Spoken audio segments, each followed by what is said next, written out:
The Square Ball Podcast.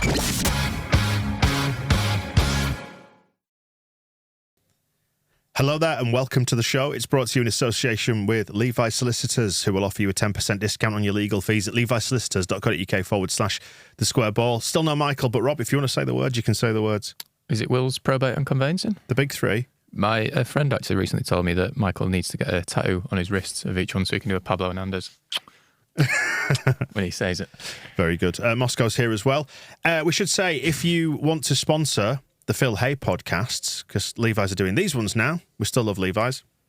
Thank you.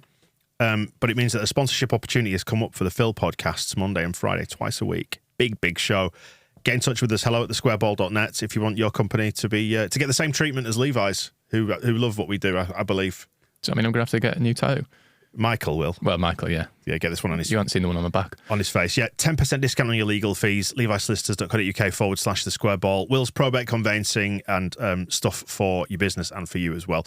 Have a look at the website for details. Right then, the final pre-season roundup show before we get back into the normal format next week. Propaganda returns. The match ball returns. Other stuff returns. I just did that so we had things in threes. It's weird. All the Premier League teams are still on tour and just having friendlies and just getting idly and selling all the players to Saudi Arabia and don't seem bothered. And like, we're playing on Sunday. Other teams are playing on Saturday. I think, is anyone playing on Friday?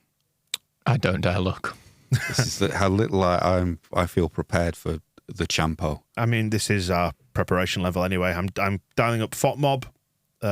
I'm opening Friday the 4th of August, and I can confirm that Sheffield Wednesday play Southampton at 8 o'clock on Friday night in the Champo, which is where we will be. I mean, I don't have much sympathy for Southampton fans. Obviously, their club came down with us, but Sheffield Wednesday on a Friday night to start the season, Jesus, that's not what you want. I mean, I keep obviously the criticism of Leeds United for not being at all ready for this season is valid, but I do have some empathy for that position as well, because it has crept up quite quickly, hasn't it? Yeah, I mean, I know we're playing on Sunday, but Friday does feel far too soon for a fixture. But it is back to Ellen Road on Sunday. You're on holiday, Rob, but theoretically, would you be looking forward to it if you were here?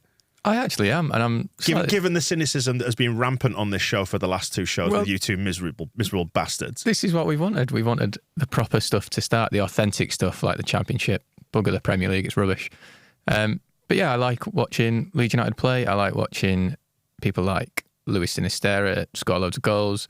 So I'm excited for all that to start, and then we don't have to keep talking about, well, we will keep talking about financial fair play and signings and ownership and all that crap. I want to watch Jack Harrison do a really good first touch, which we will have to wait for. But things like that is good, and I'm disappointed I won't be at Ellen Road on Sunday, albeit watching it in the sun with a beer, probably all right. Could be worse, couldn't it? Could be worse.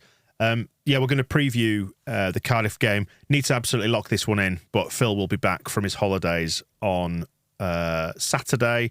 So hopefully we're going to do a live stream with him on Sunday morning. Normanton will be back from his holidays as well, just as you jet off, Rob. Must be nice, mustn't it, to be able to just jet off and have holidays, eh, Moscow? Well, this is the other part of the of how you know that the season is starting too soon, is that all the holidays people had booked, assuming we would still be in the Premier League, are all happening now. That is the mistake I made, yep. Yeah. I'm glad we're not in the Premier League. It's rubbish. We're clearing the decks and we're starting again. That's part of why I'm excited. I'm looking forward to seeing a bit of Farker ball. Leeds United passing the ball to each other and hopefully being better than the opposition. It was nice watching that against Hearts. It was like, oh yeah. Let's not forget Forest as well, because I don't think we've spoken since before the Forest game. So 2-0 at Burton, 1-0 at Tynecastle against Hearts. We were good in both, weren't we? We're going to win the league. But yeah, I only saw like the first half hour of the Hearts game. But it was, the difference compared to last season was striking, just watching the players look comfortable and actually respecting the ball and trying to keep it, which is very, very different from what we've seen in the last couple of years. I did see, I think it was somebody, it was Any News Phil on Wacko, posted during the Hearts game, can see why Phil needed brain surgery after years of watching these clowns about Hearts. So I screen grabbed that and sent it to him, and he enjoyed that a great deal and said, been waiting for some of this, with lots of smiley laughing faces as well. Because I think if we entered the SPL, we'd qualify for Europe every year. We should maybe think about that. Is that where the new stadium's going to be? Well, in Glasgow. Yeah, just demolish this one and move it right up north. Shift it like the Americans do. In fact, that wouldn't be beyond the wit and wisdom of the 49ers, would it, to move the stadium somewhere else? Yeah, what's the comparable distance? Is Where do they play? They play Santa Clara, don't they, instead of San Francisco? About 40 miles or something, is it? It's a bit further than that to Scotland, isn't it? Yeah, a little bit. But let's give it some consideration because it'd be nice to qualify for Europe every year. It'd be nice to be in Scotland. It's a lovely place. It is indeed. But anyway, back to the football. We looked good against Forest, didn't we? I thought we seemed to dominate the play there at the Pirelli Stadium. Bamford and Poveda with the goals. Bamford's was striking on a bit of good fortune and he rolled the ball across his foot and popped it into the net. And Poveda with a nice finish. The one bit of good fortune Bamford has had in the last 3 years, and it's all gone now. And yeah, Poveda seems to be the new Pablo Hernandez. I think that's why, you have to... It's not only that we haven't really brought in any new players, but sort of pre-season doesn't seem to have... It's very difficult to take any of the lessons of this pre-season into Sunday, even though it's only a few days away, because it just seems so preposterous that Jan Poveda is going to be the new Pablo Hernandez. And what else have we really taken from pre-season? Pat Bamford has got hamstrings made of candy floss. I mean, was that the most Pat Bamford thing ever? Getting kicked in the face and then watching his hamstring pop in the same motion. Yeah, that still you showed me of him. Yeah, just face down on the floor, lying on the grass. Thankfully, we've got a new striker. He's called Dan James.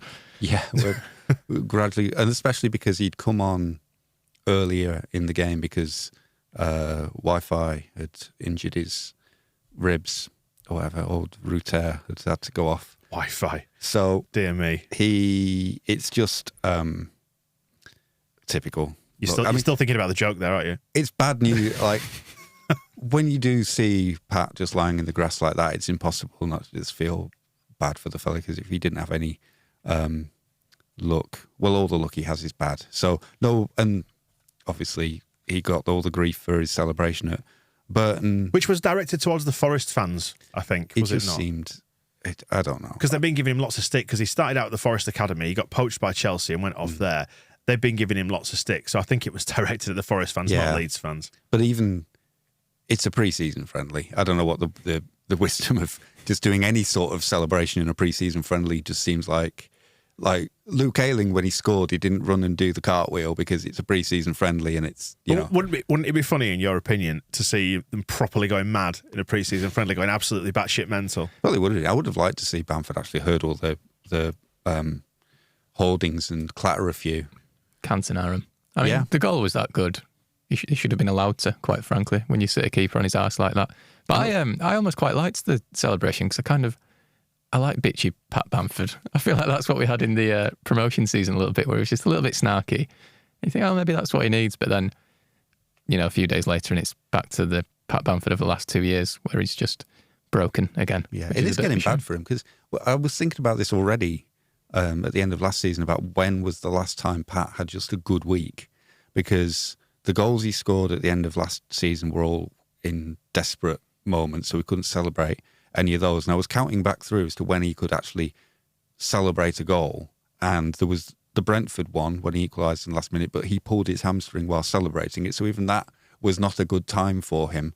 And then going back to that, the other goals he then scored were in lockdown, so there was no crowd there. And then before that, you're going back years before he's had like a no worries, no pressure, no stress, enjoy the moment, celebrate the goal celebration. So let him do what he wants at Burton. That was fine. But now, given it's the last goal he's going to score for another 3 years, maybe like just enjoying the moment rather than sticking up the Forest fans. But it's almost inevitable that within days of him finally having just a clean, simple goal, you think, right, good.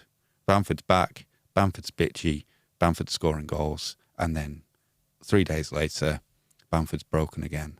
And, it's got to hurt. That's the other thing that people forget about this. If your hamstring keeps popping, it's a painful thing to happen. Yeah. Especially when you've been kicked in the head at the same time. I wouldn't know.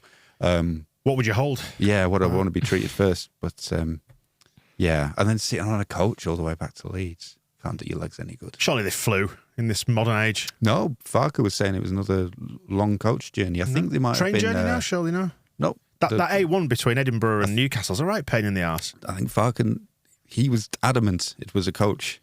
I mean, Pat Bamford is all for the planet. Yeah, isn't he, with his lightning thing? And he's not going to get a private jet to Edinburgh. He'll just drive one of his 2 Lamborghinis. Should have made him walk.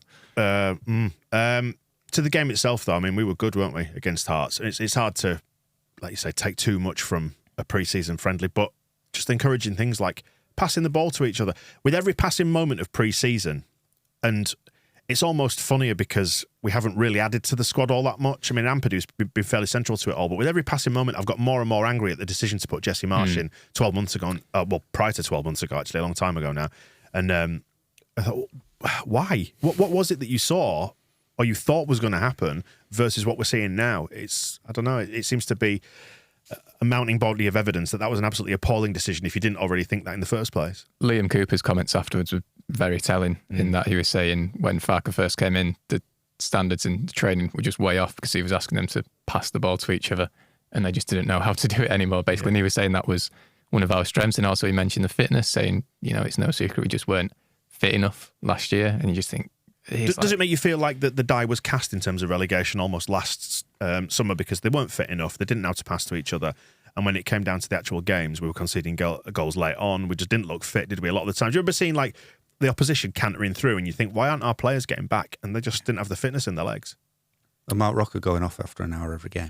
Yeah. Like that was one of the big signs is why haven't we got him fit enough in pre-season. And there's a response to that often comes up, which is that why didn't the players take responsibility? Surely fitness is about you, and you've got to, like, they should have wised up and done something about it. It's all very good. Mate, their lives are managed to within a millimetre, aren't they? They can't do anything for themselves. It's all done for them by fitness teams. And if you're at work all day being told what to do, then there's very little time left for you to then go and do more training to get to do the things that you actually need to be doing. So, it's a big ask for footballers to do everything that the manager is telling them to do and then go and start like another fitness program in the afternoons.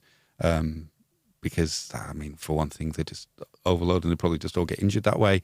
And also there aren't enough hours in the day. And it's an interesting insight into the relationship between players and coaches and the extent to which players are just like almost drones of the coach, that how much room there is for them to do their own thing. There's not a lot when it comes to fitness, and also there's not a lot once pre-season has done what it's done.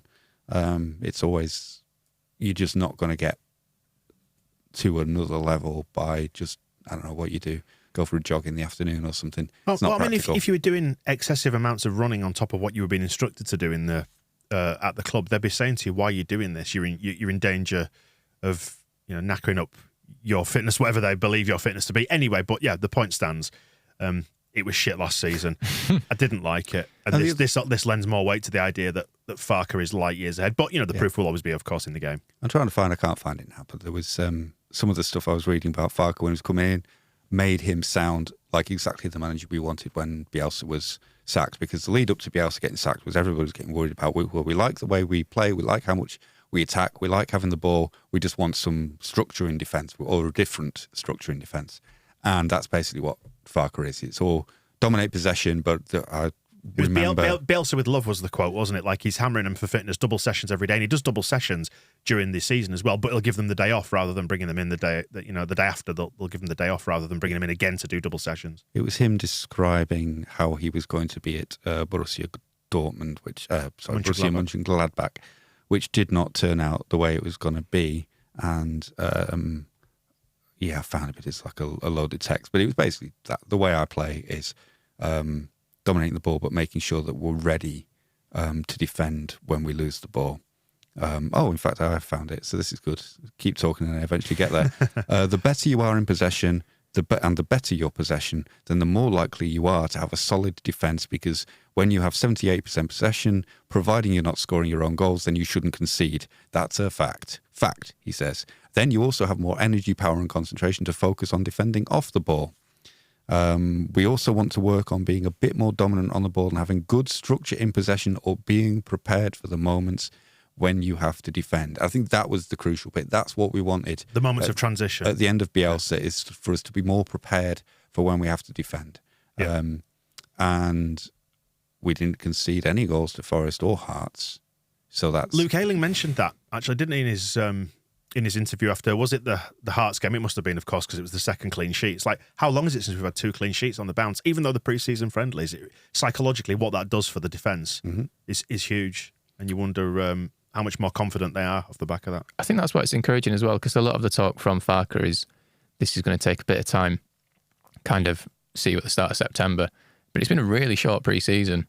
They've played, the Scum game was a bit weird because he'd only just taken over, and then they were flying out far to Norway. Too soon, wasn't it? But then they've basically just played 3 games in a week. That's our pre-season evidence of what's happening. And actually you can see a pattern of play emerging and a style emerging, which he's managed to instill that very quickly. And if that's the starting point, that seems like a good starting point, I'd say. Yeah, very much so. The one fault with it, which you kick upstairs and also into the treatment room, is against Hearts. It felt like we had a lot of the ball and not doing a right lot with it. So we've 1 goal against Forest, 2 against Hearts, that one of which should have counted the Dan James one, because Bamford was basically cuddling the goalkeeper, and it was 2 against Forest, wasn't it? That kind of just lack of cutting edge so far, but that's because we all know about that. So we'll sign a number 9, sign a number 10. Especially now, if Bamford is going to just start his season lying in the grass sobbing, then we probably need to definitely do something about that. But it's funny, I was looking back to the TSB Plus members survey that we did at the start of last season, and not Tyler Adams, Joffrey Gelhardt was, I think he had like 60% of the vote in second place for he was going to be our second player of the season. Second place for player of the season. And it's strange. I think if you, like, what odds would you get on Joffrey being our player of the season this year? Nothing. But there are those players still to maybe bring more to the table than Jesse Marsh gave them the plate to fill. Yeah, they went to the buffet and they came back and... Well, there was nothing at the buffet, was there? So Farke's actually put some cold cuts out, maybe some cheese, some meat, some cheeses. Some smoked we need Michael cheeses here for the accent. Sorry, Rob. Sorry, yeah, I'm not doing that. So that when they bring that plate to the table, it's got something on it and they can feast. Yeah. And so players like Gelhardt maybe they basically have this moment, don't they? Before the transfer window ends. Joffrey, Joseph, Perkins, Rutter, if he's not too badly hurt. Maybe Bamford will resurrect himself dead quickly. Who else do we have who can play up front? Dan James. It's like their month to try and stake a claim while we're hopefully signing somebody else. I'm almost cool with like the lack of cutting edge though, because after the last 2 seasons, I just want us to start from basics again. We've conceded so many goals the last 2 years and we've been so frantic and just all over the place. I would like a settled back 4, which is organised. I would like a midfield who just pass the ball to each other and build the ball from the defence through the midfield to the attack. And, I think we probably do need a striker, and number 10 would be great. But actually, I think having kept players like Sinistera, Nonto, Somerville, I do think there is goals there. Maybe it won't be as cutting edge as we want and as free-flowing as we want, but I do think there should be goals there. And actually, I think having a settled defence and just doing the basics really well will take us quite far this season. Yeah, because the standard in the Championship is nowhere near as high as the Premier League. You can see it, can't you? And the other side to this is that when you get out of pre-season into the games proper, it's a different atmosphere. The crowd itself will drive on the players, and they're making the busting the nuts to get on the end of balls or make overlapping runs, things like that, which perhaps they're not doing as much of in pre-season because you saw what happened to Bamford when he pushed himself on a run. Ping, hamstring goes. So you got to be careful with stuff. We saw what happened to him when the pressure was on in the full stadiums at the end of last season against Leicester and Newcastle. But so different places respond in different ways. But it will be. I think there's a lot of this week. It's kind of like it's the sharp end of. It's the first sharp end of the transfer window. There's still a month to go. But this is the one where you sort of start to worry about, is there enough, how it's going to be. But the rest of just by necessity, the idea is that this team actually should be good enough to beat Cardiff and Shrewsbury. Don't know who we play after that. Birmingham, I believe. Should be Birmingham. The Tyler Roberts plate. So there should be enough as it is to deal with the first month of the season. And then it is about building from there and bringing players in. We need a midfielder as well, but at the same time, I'm glad if the starting midfield on Sunday is Ampadu and Gray, because that feels like the most fun possible. If Archie Gray can just play all 46 games without Sam Byram himself, that would be great. But it's almost it's an interesting time from that point of view for players like Gray and, as I was saying before, those forward players. Kind of let them have a go while we keep working at bringing in players to help them. And yeah, maybe we need an understudy to Gray. And maybe that can be Tyler Adams when he's fit. We shall see. Charlie Cresswell signed a new 4-year contract, taking the number 5 shirt. I mean, was anybody going to tell him no when he said he wanted the number 5 shirt? He looks amazing, doesn't he? His hair is fantastic. Look at you admiring him. Quite a specimen, Rob. Yeah, that's what, we should have like just a handsome football team. I'm up for that. But yeah, I'm excited to see a bit of Cresswell. You forget he's only 20.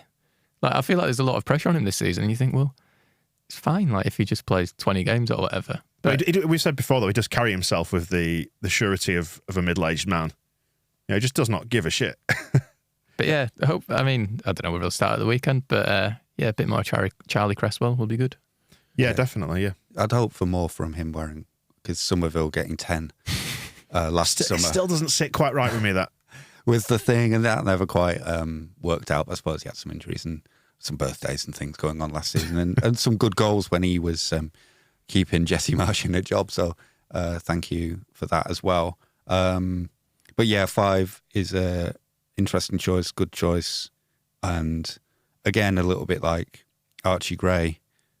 You wouldn't object to him starting in the back 4 on Sunday because he played in this league last season with Millwall, and they did all right. And hopefully we have better players around him and hopefully, than Millwall had. And hopefully a better style as well that encourages him to pass the ball. You know, he knows what he's supposed to do with it when he gets it. So that's good. And a 4-year contract. And he says the right things as well about, I think, with the influence of Richard Cresswell on him, it was quite funny. He did, he mentioned in his interviews, oh, it's so good to sign this contract from knowing from where I've come from. And I was like, your dad's a Premier League footballer, mate. He didn't grow up on the mean streets of Preston. Mate, he was born in Preston. Yeah, so it's a tough life. A bad start, but he was... Apart from that bus station, what's going on in Preston? Rescued for York quite early, so growing up within the near the town walls. But he's had that kind of grounding. Same with Gray, where they should just know what they're doing. They know how to be footballers because they've lived it since the days they were born. So it shouldn't be difficult. And from speaking and he got a lot of that out of the way at Millwall as well. Yeah, we've had Hayden Evans on the Phil shows before, who runs the agency that looks after both Gray and Cresswell and Shackleton as well. And whenever you speak to Hayden, you get the impression that they keep their young players grounded. They want a certain mindset within their players. Like, you can't imagine them managing Crescencio Somerville and encouraging him to bugger off back to the Netherlands for his birthday when he's not allowed to. Little things like that. Someone to tell them no. Yeah. I'm just waiting to see Charlie Cresswell's self-portrait on his wall, like Ian Pervada. Which is absolutely grand, isn't it? And he will potentially be taking one of the centre-back spots away from Max Werber, who has now completed his loan move to Borussia Mönchengladbach. He's a warrior, apparently. And you wrote an article, Rob, which I enjoyed on the website, which I think is... It hits it right on the nose, to be honest, which is he's absolutely got every right to go do what he wants with his career. And if he feels like a loan move is the right thing to do, fine. Doesn't mean we have to like him for it, does it? Indeed. And Shitebag, I think you called him. Shitebag, indeed, yeah. But yeah, and it's completely fair enough what he's done. But then when you hear him coming out with, I'm a warrior, I'm a leader. And it was when he first joined Leeds, he was stood in front of a wall with side before self every time, and he says, I'm going to give everything for this badge. And you think, well, yeah, but not playing the Championship. Yeah. Is that where everything ends? And, it's one of these, like, he's been here 6 months. We don't really have much of an emotional connection with him. He got injured for a bit of that. He was good for a bit of that. He was bad for a bit of that. Crack on. Don't feel like I really know him, and also that means I don't really care that much. He's Chris Armas, but he played. Basically, it's part of that desperate attempt to help Jesse out at the start of 2023, and so either gardening leave or Borussia Mönchengladbach. He did leave it open. He's like, I hope Leeds do really well while I'm away. So I don't know what part of all this he thinks he might be able to come back. He's like, oh welcome back. And thanks very much, Max. The angle as well of like wanting to make sure he's in the Austrian national team for the European Championships, and Rob's blog made the superb point I'd completely forgotten about. Andy Weimann doesn't seem to have a problem getting into the Austrian national team while playing for Bristol City. Is he still at Bristol City? Some He's championship Champo club, I don't somewhere, know. isn't he? Watford, Bristol City, Yeah. West Brom, someone like that. So, yeah, the idea that he can just swan off to the Bundesliga for a year, make sure he gets into the European Championship. He's just having a gap year, isn't he? Win that. He's going to win the Euros next year and then come back to Leeds because we're back in the Premier League and he's happy to represent us at that level. It's like, Max, I don't think life is actually that easy for footballers in general. He even alluded in his Instagram farewell to the fact that we're justified in thinking he's a shite bag. When he's like, Yeah. I understand your disappointments with me, but I am still fucking off. I mean, I loved the the photo he chose for his Instagram farewell, where it's Matt Rocker, Weston McKennie, Rasmus Christensen, Max Verber, Brendan Aronson's there. Jackie Harrison is there, so hopefully that's not a sign. And I think there is Bill Ayling in the background. Junior Firpo's knocking around as well. Do you think, Great memories. actually, that the players that we have shipped out, and you include Mark Rocker in that, and just as another little sideline on that, is that there are rumours, there's talk of us potentially trying to negotiate permanent deals for the likes of Rocker and Verber after the fact. He's talking about himself, Rocker. He gave his big farewell to Leeds. It means so much. I've been so happy here. And then about a week I've later, grown as an individual and all that, yeah. I've had a great gap here. And then a week later, it's, I'm thinking of joining Betis permanently, hopefully. Hopefully that can get sorted. But it's interesting looking at the players that have been shipped out. A lot of the, post-promotion auto signings are the ones that seem to be being ushered out the door. And you wonder, does that tell a little bit of a story about the dressing room dynamics that have been allowed to develop over the last couple of years, I wonder?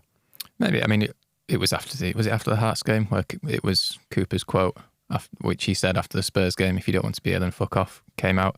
And I think I've said it on a podcast previously, but players like Rocker and Christensen, they've just never faced really adversity in their career to any great extent.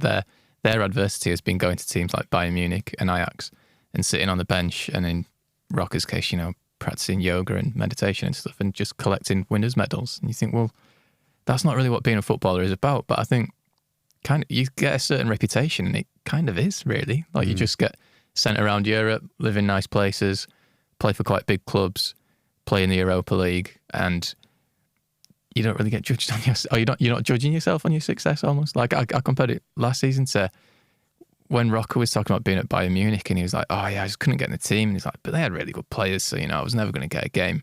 And then you think back to stories that James Milner told when he was at Man City, and he was like, I was working so hard in training to get into that team, and I felt like I was playing so well, and I still wasn't getting picked, and I was going home in tears because I just felt like I couldn't do any more, and how much it meant to him. And you don't really get that impression from guys like that, because It's a fairly cosseted lifestyle, isn't it, now? And they're always going to get moves somewhere, yeah. well, that's the I suppose they've all just looked in the small print of the contract and gone, I'll be all right either way. yeah, I don't actually play. I have to play in the Championship this season, so I won't. It's one of the interesting things about leaving Brendan Aronson on the pitch all last season was similar thing that I felt like last year was the first bit of adversity he'd faced in his young life, because his youth career, getting into playing in the MLS as practically a child, and then moving to Salzburg and winning the league there, and just Erling Haaland scoring all the goals, so it's all pretty easy. And then you get a move to the Premier League, and everything's just up, and you're still only 21, and life is a dream.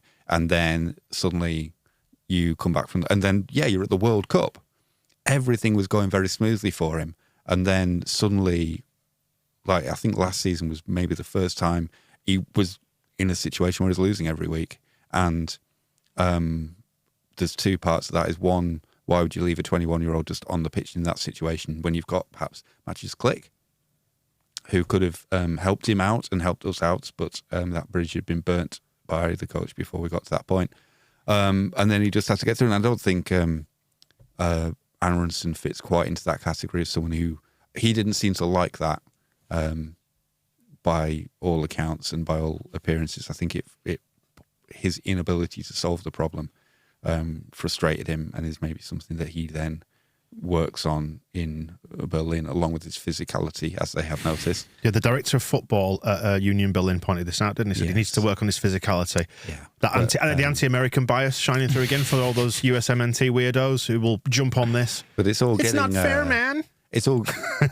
Well, we had too many of those players around. I think we had the players like Rocker and Verber, who didn't particularly care what what's happening to the club. And then you had players like Aronson, who had never been in this situation before and didn't have the tools to do anything about it. And then you had the players like Cooper and Ayling, and you would include Bamford and Dallas for sure as the ones who kind of had been through it with Leeds and understand what it all means, but in a lot of those cases couldn't do anything about it because their legs are knackered. Yeah. Because Ayling was struggling with fitness for quite a lot at the end of the season. And as said, at the end of it, they weren't fit to start the season anyway because of the training that the coach had them doing. And I think that's frustrating as well. When we talk about the personal responsibility, imagine being trained to a point that you know is not good enough for the level and then being sent out to play every week. Yeah, the other side to this is, talking about the dressing room dynamics before, you wonder, with those players perhaps having a diminishing proportion of responsibility, so as those players gradually get moved out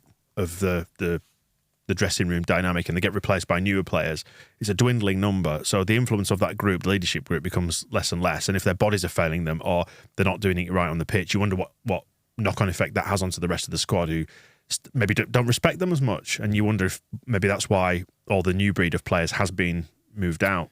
It's interesting because I guess that group of players, Ayling, Cooper, Dallas, etc., they would have owned that success of getting promoted and finishing 9th, and they've basically been left to own the failure of getting relegated, when actually the players like Rocker, McKennie, Christensen, they were the ones that were meant to move us on and not get us relegated, but they've not owned any of this failure. They've just all pissed off. Yeah. I think that's obviously where the frustration comes from, isn't it? Well, with regards to the loan clauses, can exclusively reveal, this is exciting, that Angus Kinnear normally comes on. In the last couple of years, he has done this week, so just in the run-up to the start of the season. Not doing that this year. He is going to come on, however, at the end of the transfer window. Is he being loaned to Luton? Something like that. Has he got a month away? So we will ask Angus about that, but he's going to come on the show and we're going to have a chat about this season, when hopefully we will be running away with it at the top by the time that he comes on at the end of August, start of September. He's going to come on. So because I think we had a chat about it yesterday, and he was just saying, well, we should have a much better idea about where we are at the end of the window, and whether it's a good idea to come on a podcast or not. Because if we're not top, because I've said it now, third from bottom. I've said it now, and I've committed him to it on the show, so he's got to do it. He can't come on this week because he's busy writing his programme notes, I trust. I think he's busy signing a midfield, Rob. That's exactly what and he said left yesterday. Back, and a striker, and a number 10.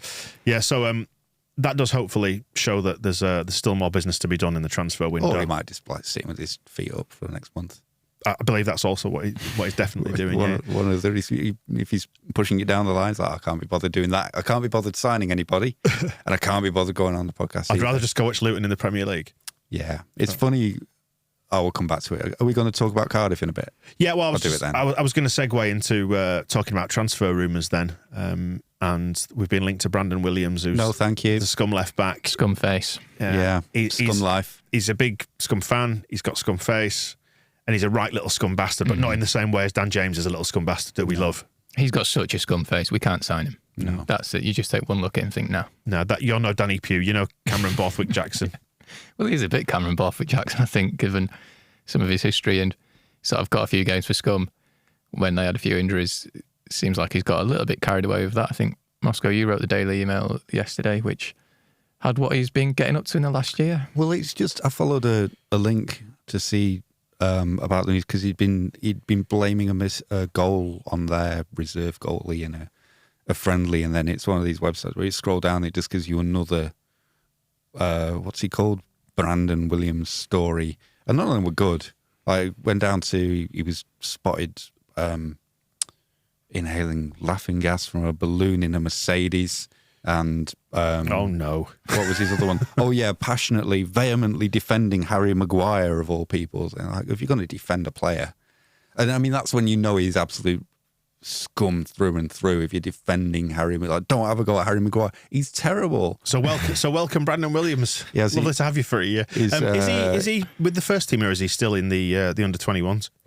He's been playing with the first team in pre-season, but I mean another reason why I don't really want us to sign him is that he played like 5 minutes of first team football last year, and you just think, let's just sign a proper fullback. Yeah, he's a right-footed left back as well, which I know Andy Hughes did it well. Stuart Dallas. Farker likes his inverted fullback though, doesn't he? Likes him to tuck inside. If we're doing that, just get Sam Byram. Yeah. Sam Byram's a lovely fella. Sam Byram doesn't have anything on his Wikipedia page about allegedly sending messages to people he shouldn't be on TikTok. It's always a bad sign. If a 22-year-old scum player, when you just have a look on Wikipedia and there is a section headed controversy, Yes, leave it. just don't need it. There's none like that. Like the worst thing that Sam Byram's ever done in his life is learn the piano because his knees didn't work.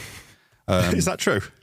Apparently, I don't know if it's the worst thing he's ever done in his life. I meant learning the piano. Yeah, there was Good. a couple of big interviews with him at The Athletic did when he was at Norwich, and he got a keyboard and just started playing the piano because he couldn't do much else. He was in a wheelchair at one point because his legs were so bad. And I remember the thing that always sticks in my mind from those interviews is that he got so bad that Daniel Farker realised that he couldn't joke with him anymore because he used to like going into the treatment room and go like, "You're going to be back soon, Sam," and he realises that actually I need to stop. Making him sad. It's not funny anymore. But I think Sam Byram should be. This goes on the transfer rumours. Yeah, just give him a contract. What's the worst that can happen if he gets injured again? We just give him a year. We can play left back, right back.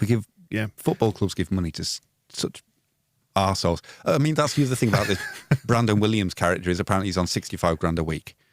So a tenth of that going to Sam Byram.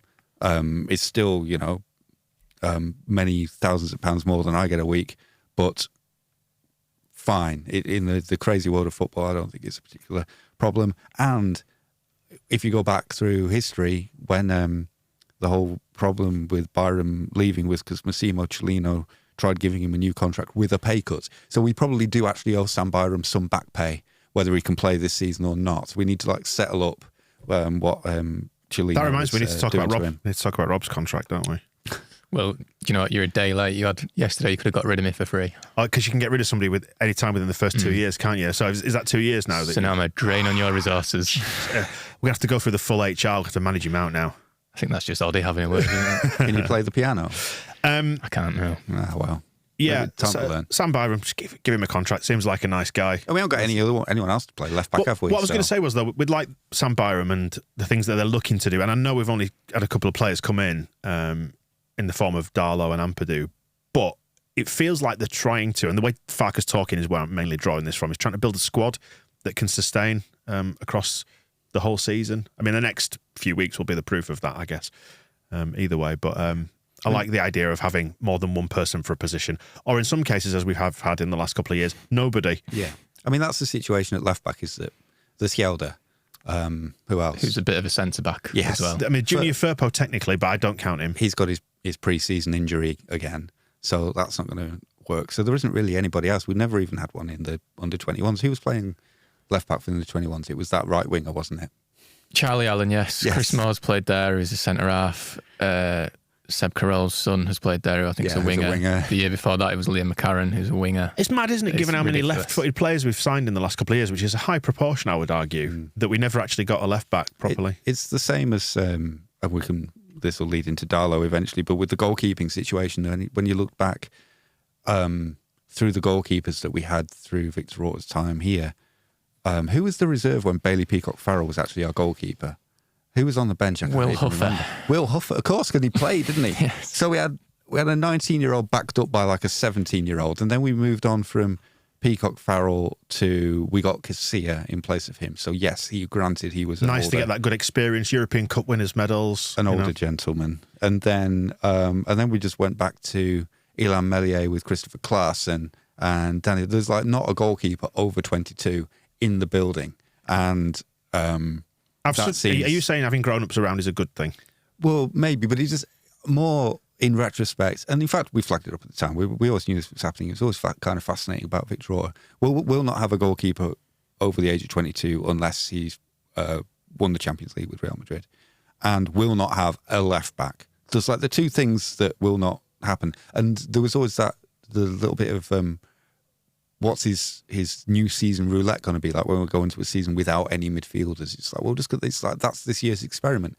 This year we're going to try it without any left backs. This year we're going to try it with only children playing in goal. It's have a little handicap for yourself.